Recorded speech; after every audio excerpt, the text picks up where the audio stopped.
అందరూ నమస్కారం అండి. రాష్ట్ర వ్యాప్తంగా పౌర సరఫరాల శాఖ నుంచి పీడీఎస్ రైస్ డైవర్షన్ గురించి కూటమి ప్రభుత్వం ఏర్పడినప్పటి నుంచి క్షేత్రస్థాయిలో పూర్తి సమాచారం తెప్పించుకుని సమగ్రంగా సమర్థవంతంగా ఎక్కడ కూడా డైవర్షన్ జరగకుండా చూడాలనే తపనతోటి క్షేత్రస్థాయిలో అధికార యంత్రాంగం, రాష్ట్ర స్థాయిలో గౌరవ ముఖ్యమంత్రి గారు, అదేవిధంగా గౌరవ ఉప ముఖ్యమంత్రి గారు ఇచ్చిన సూచనల మేరకు అనేక ప్రాంతాల్లో మేము ఈ ప్రక్షాళన జరగాలనే తపనతో పనిచేస్తూ వచ్చాం. జూన్ 28 మొట్టమొదటిసారి కాకినాడలో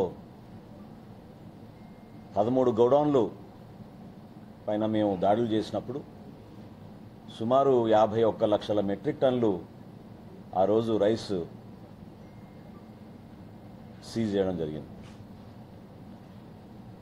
ఆ రోజు నుంచి జరుగుతున్న పోరాటంలో భాగంగా చాలా స్పష్టంగా మాకు అర్థమైంది ఏంటంటే, రాష్ట్ర వ్యాప్తంగా జరిగిన ఈ కాన్స్పిరసీ కాకినాడ పోర్ట్ నుంచి ఏ విధంగా డైవర్ట్ అయిపోయి ఇతర దేశాలు తరలిస్తున్నారని దానిపైన స్పష్టమైన ఆధారాలు వచ్చినాయి.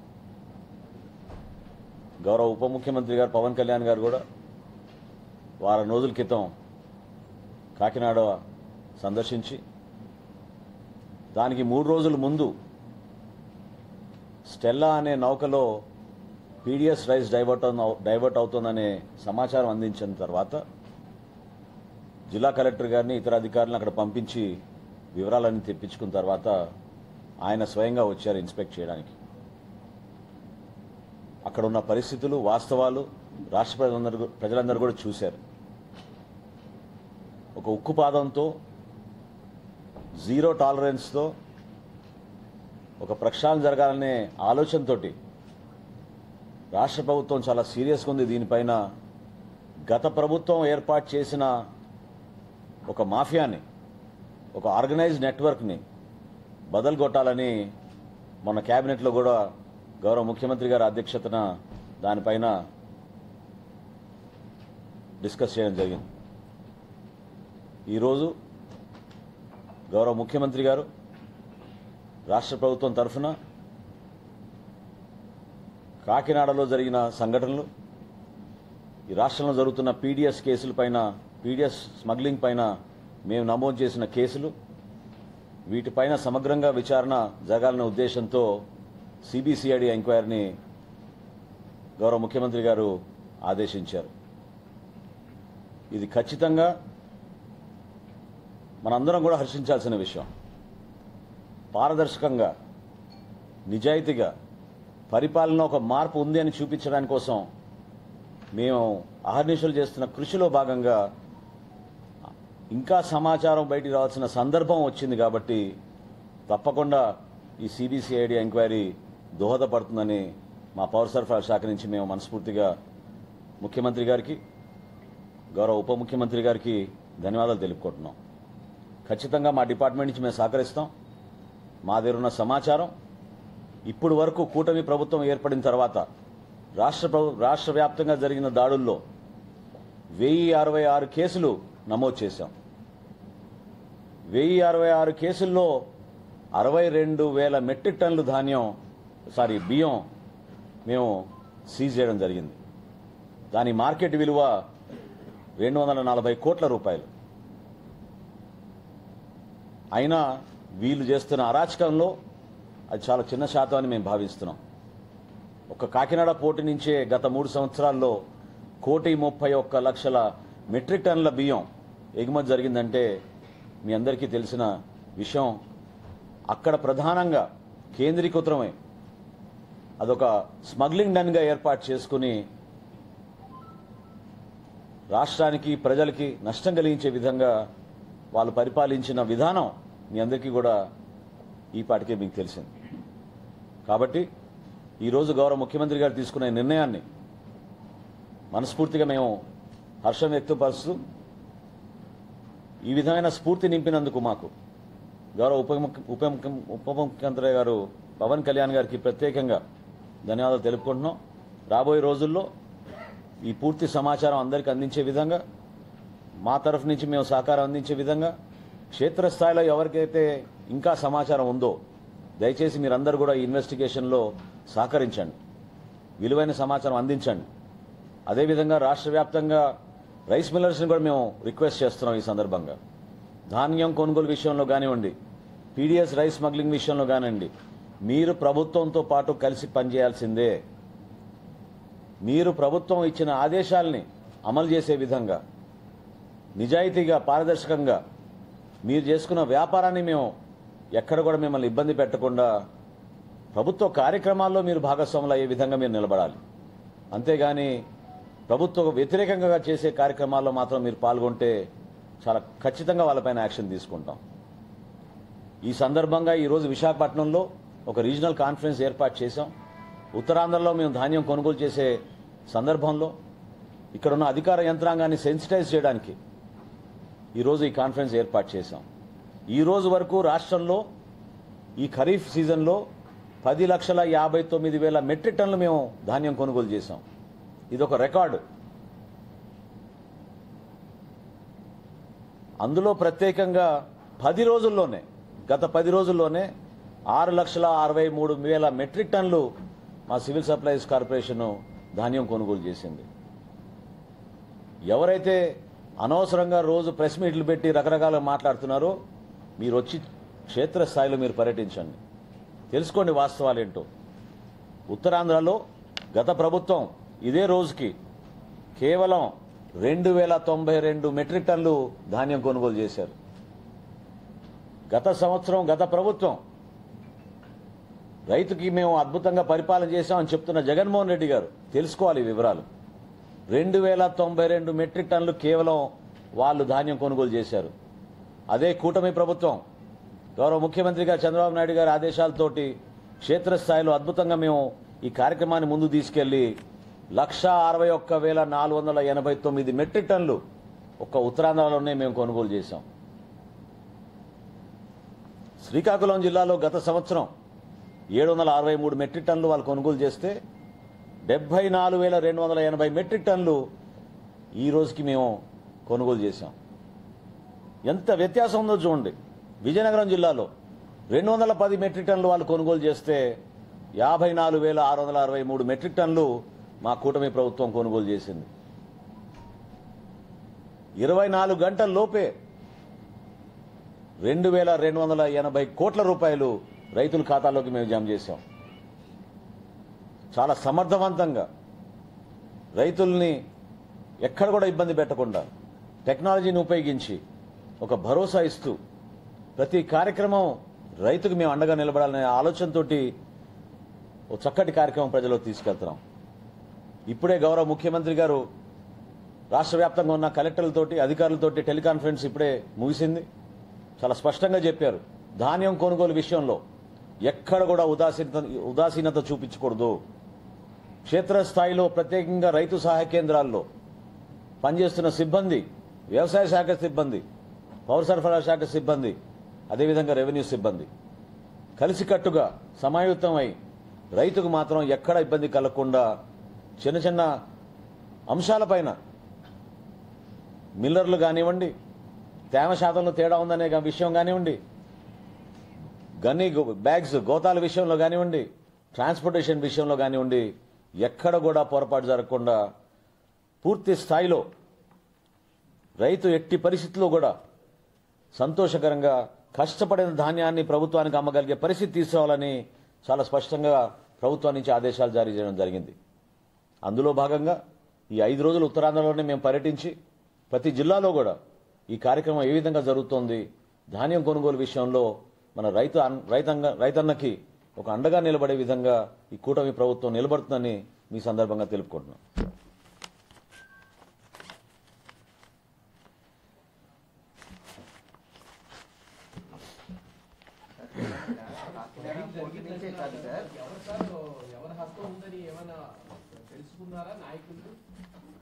మళ్ళీ రిపీట్ చేయండి.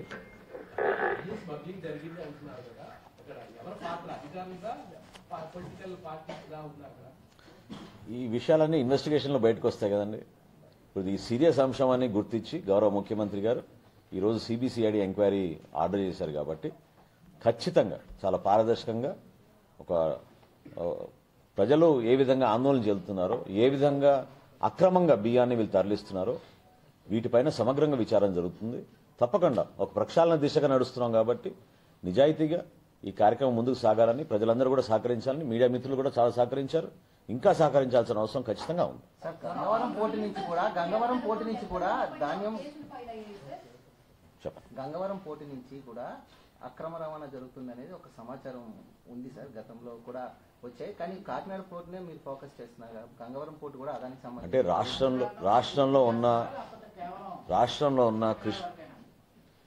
రాష్ట్రంలో ఉన్న ప్రధానమైన పోర్ట్స్ విశాఖపట్నం, గంగవరం, అదేవిధంగా కృష్ణపట్నం, ఈ 3 పోర్ట్స్ నుంచి బియ్యం ఎగుమతి మీద పోల్చుకుంటే దానికన్నా డబుల్ ఒక కాకినాడ నుంచే జరిగింది. దానిపైన అందుకనే మేము ప్రత్యేకంగా ఎందుకు కాకినాడ అనే దానిపైన చాలా క్లారిటీగా మీకు చెప్తున్నాం.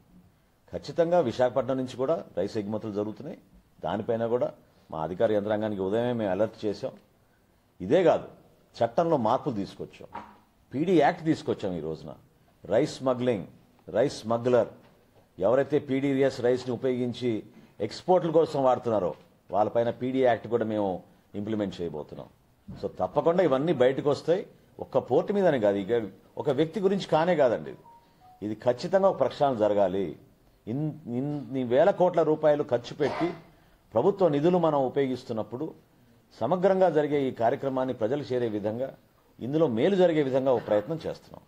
సార్, అధికారుల పాత్ర కూడా ప్రధానంగా ఉందనేది ఒక వినిపిస్తున్న మాట సార్. గతంలో అధికారులు బాగా సపోర్ట్ చేశారు గత గవర్నమెంట్ కి. ఇప్పుడు వచ్చినప్పుడు కూడా అధికారులు మారలేదనేది ఒక వాదన సార్. ఏం చెప్తారు? గతంలో గ్రీన్ ఛానల్ ఏర్పాటు చేసుకున్నారు. శ్రీకాకుళం నుంచి చిత్తూరు వరకు, చిత్తూరు నుంచి శ్రీకాకుళం నుంచి లారీలు ఏదైనా సరే ఒక గ్రీన్ స్లిప్ చూపిస్తే ఆ గ్రీన్ ఛానల్ ద్వారా కాకినాడ పోర్టుకి చేరేవి. ఈ వాస్తవం. అందులో అధికారులు ఉన్నారా, ఎవరున్నారా అనేది ఈ సమగ్రమైన ఎంక్వైరీలో తప్పకుండా బయటకు వస్తుంది. నేను గతంలో కూడా చెప్పాను. కొంతమంది సీనియర్ అధికారులు కూడా చాలా బాధ కలిగించింది నాకు, ఇన్వాల్వ్ అయ్యారు. ఆ విచారణలో ఖచ్చితంగా ఇవన్నీ బయటకు వస్తాయి.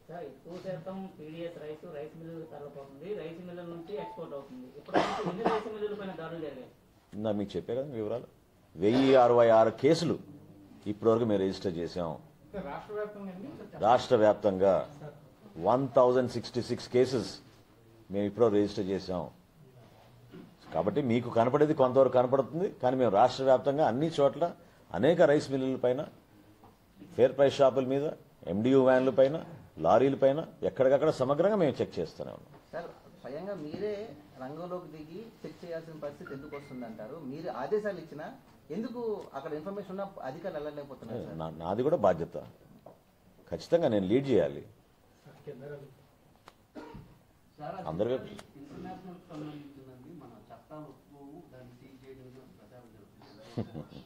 అది ప్రచారం వరకే. వాస్తవాలు ఏంటో మీకు తెలుసు. ప్రస్తుతం స్టెల్లా షిప్లో ప్రతి బస్తా చెక్ చేసే విధంగా కలెక్టర్ గారి ఆధ్వర్యంలో ఒక టీం ఫామ్ చేశాం. కమిషనర్ గారు ప్రతిరోజు మానిటర్ చేస్తున్నారు. తప్పకుండా లోతుగా దాంట్లో వెళ్తాం. వాస్తవంగా ఎంత పీడీఎస్ రైస్ ఉందనేది కొన్ని రోజుల్లో మనకి పూర్తి సమాచారం వస్తుంది. వచ్చిన తర్వాత తప్పకుండా మీ అందరికీ వెల్లడిస్తాం.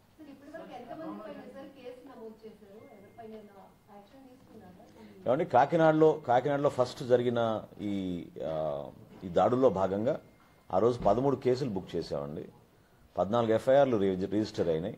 క్రిమినల్ కేసెస్ కూడా రిజిస్టర్ చేశాం.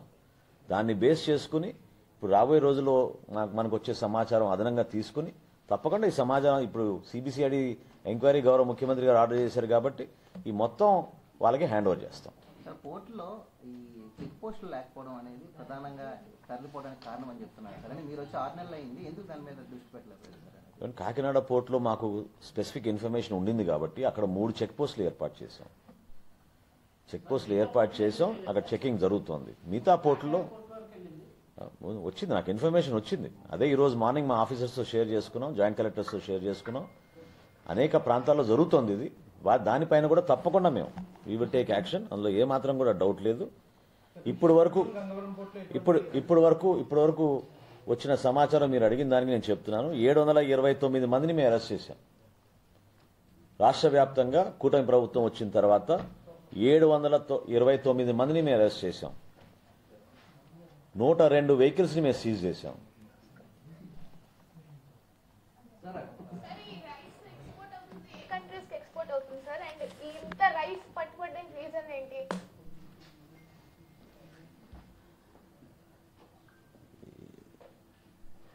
వెల్త్ పైన దాహం, అన్లిమిటెడ్ వెల్త్ క్రియేషన్ చేసుకోవాలని, కొన్ని కుటుంబాలకి పరిమితం అవ్వాలని వాళ్ళు చేస్తున్న ఈ ప్రక్రియ అది.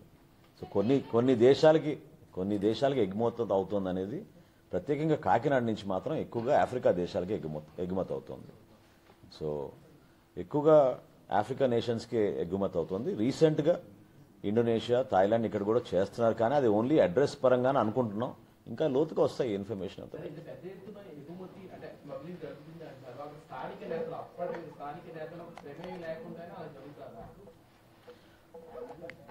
అంటే ఏ స్థాయికి వీళ్ళ డబ్బు పైన వీళ్ళకున్న ఆకలి, దాహం అంటే మనం ఊహించలేం. అది కేంద్రీకృతమై కేవలం కొంతమంది వ్యక్తుల చేతుల్లోకి ఇది వెళ్ళిపోయి, క్షేత్రస్థాయిలోనేమో పాపం 10 రూపాయలది 12 రూపాయలు కొనుక్కుంటున్నారు, 2 రూపాయలు వస్తుంది అతను, కానీ వీళ్ళేమో దాన్ని 70 రూపాయలకు అమ్ముకుంటున్నారు. సో ఏ స్థాయిలో వీళ్ళు ఆ వెల్త్ జనరేట్ చేసుకుని వీళ్ళు అక్యుములేట్ చేసుకున్నారో, ఎందుకు వీళ్ళకి దుబాయ్లో ఆఫీసులు పెట్టాల్సి వచ్చిందో, ఎందుకు స్విట్జర్లాండ్లో వీళ్ళు అడ్రస్లు ఇవ్వాల్సి వచ్చిందో, ఎందుకు ఈ కంపెనీలన్నీ కొంతమంది చేతుల్లోనే ఉన్నాయో, ఇవన్నీ కూడా రాబోయే రోజుల్లో ఖచ్చితంగా ఇన్వెస్టిగేషన్ జరుగుతుంది. సార్ రేషన్ డిపోలు సార్, థ్యాంక్ యూ అమ్మా. Ration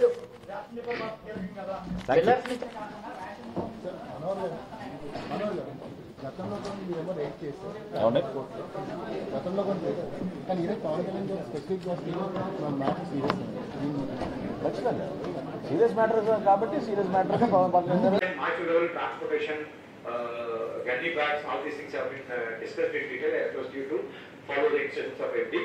Then regarding unloading already has been in 4 mandals of Paderu, mainly in Munchiputtu, Pedavelu and Aragua and Anantagiri, that area, sir, we will be having, which are not covered during our discussion. First is training.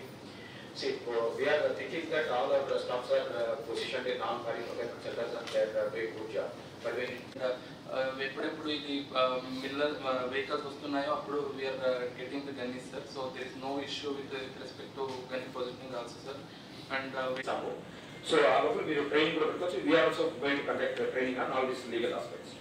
Then coming to fabrication of rationalization cylinder. So the objections we are not worried about Congress news and media alone. We are worried about the farmers feeling that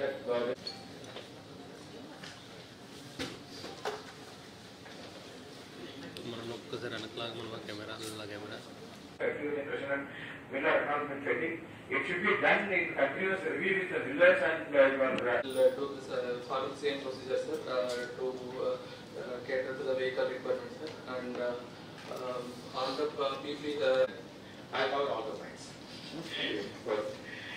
Then regarding previous distribution, I request all JCs and DSOs and DMs to intensify the supply inspections and coming days. Then 6A cases, it is not a ceremonial or customary practice. It should be brought to logical conclusion. You should not just file the 6A cases and leave it.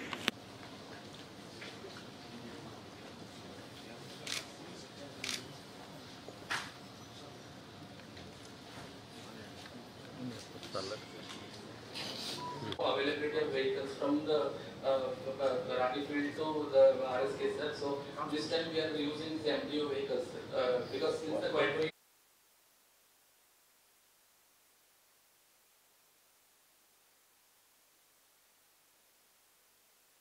you want department to be formed part of your joint inspection committee, please form all these joint inspection teams and go for the resolution. So you need to do continuous training. The training is not enough when you conduct before the commencement. Training over BC or over PC, so that should be done. Second, presence of party procurement center staff. In some of these centers we are finding they are not available. which causes a lot of equipment, is a school, hostel or residential school or Anganwadi center, you have to visit continuously. There are already mandatory inspections.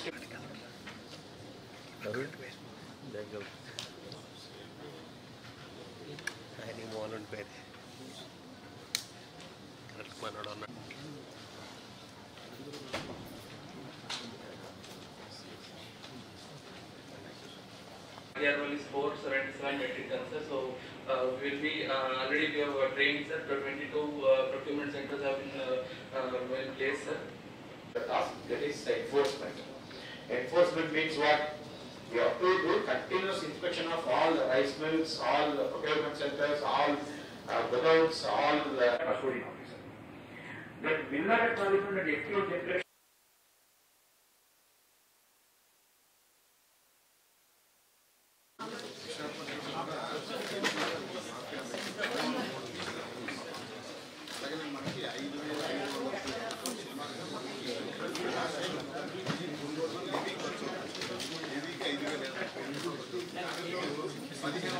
వెనకరా గురు selfie వెనక్కి తీయు అలా మనవాడిని